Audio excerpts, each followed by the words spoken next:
Haven't you ever wondered how the becoming of what has become has become? Haven't you ever wondered how that comes about? Do you see any pipelines trucking things in from other planets? Do you realize what your economy looks like in comparison with 100 years ago? Because you, as humans, have been turning thoughts to things. You are magnificent creators, but you suffer unnecessarily because you're holding out for the manifestation and then holding yourself in dissatisfaction through most of the process, and therefore slowing the process down and sometimes never realizing it at all. So we want you to feel from us the difference between an offering of a thought from source. In other words, let's call it a revelation. A revelation from source. In other words, your inner being knows what's in your vortex and knows where you stand in relationship to it and is revealing to you at all times wonderful ideas and suggestions and impulses that would lead you on your path of least resistance. And the reason that we say least resistance, your path of least resistance, is because you've put some resistance on your path, and it's all right. Your inner being knows where all of your hang-ups are and knows how to guide you around it. So your inner being is offering you these impulses. The revelation is happening all day, every day. But there's something that you've got to do. You've got to do step 3. You've got to get in the receiving mode. You have to be receptive. You have to receive the revelation. You have to allow yourself to hear it. So that means you've got to tune your tuner. You can't be focused on what you don't want and tune your tuner to what you do want. You can't be focused upon the absence of something and tune your tuner to the presence of something. You got to tune your tuner to the presence that your source sees. Ooh, have not said that to you that way before. You've got to tune your tuner to what your source sees, you little faker. So source, is there really a vortex? Is there really a vibrational reality you're so excited about? But I can't see it. So how do I tune myself to something that I cannot see? So you got to feel your way there, but you got to understand how it works. You got to understand that you are more than you. You are source energy and you are you. And you can't feel only you. You can't only feel only you because you are more than only you. Haven't said this to you this way before. You can't feel only you. If you could, you would not be miserable when you cut yourself off from who you really are. Look around your world.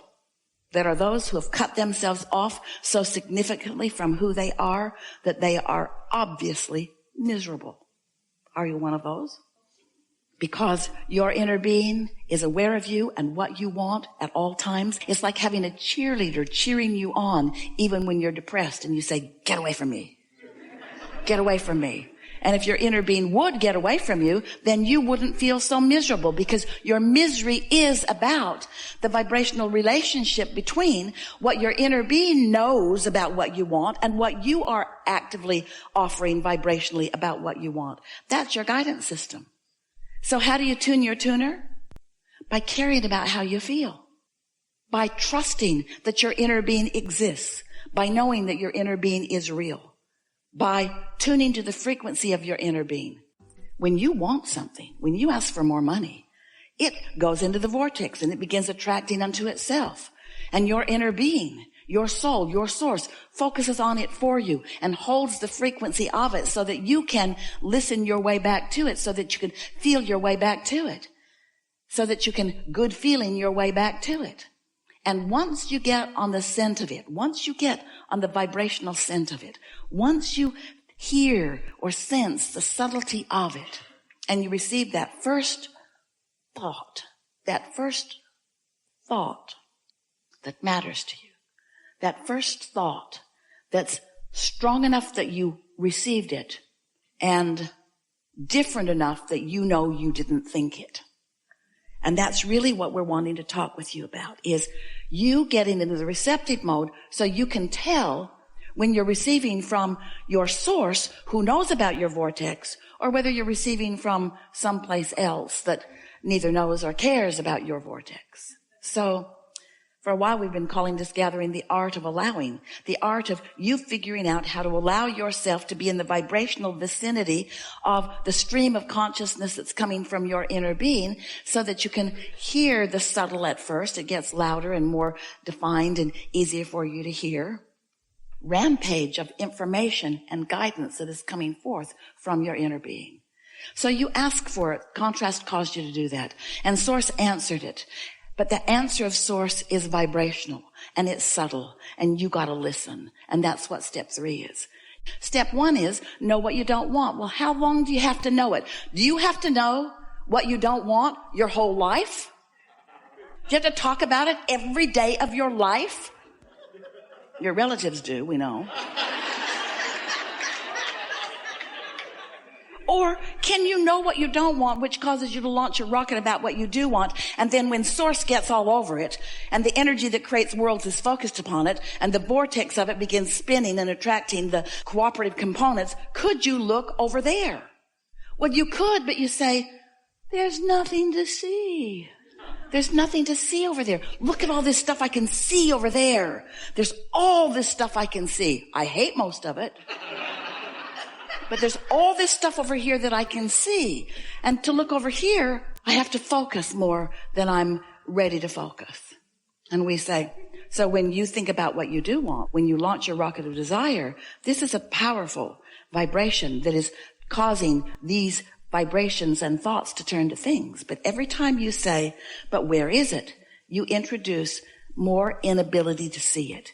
Every time you look for it before it's ripe. It's like putting the kernel of corn in the ground. The farmers do it every day. They put the corn in the ground and you put yours there. And then you say, I'm ready. I'm ready to see you. I want you to become big and I want you to have lots of ears of corn and I want to eat you or sell you. I want to sell you. You don't just stomp on the ground in anger. All of you don't. You're not discouraged that it hasn't immediately become all that you know it has a potential of being, because you know there's a process. You know that there's a becoming. And we want you to accept this magnificent vortex and all that it holds and all that it has already become already. But you've got to tune to the frequency of it so that you,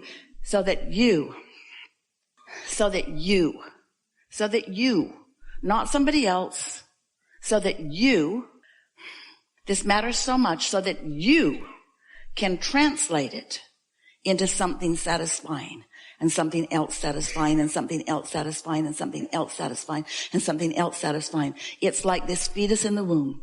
And you are very happy for it to become and become and become and become and become and become. Because you know in time it's going to come out where you can see it, where you can enjoy it, even in its infancy and being a physical manifestation. You trust that process, you understand that process, and this is the same.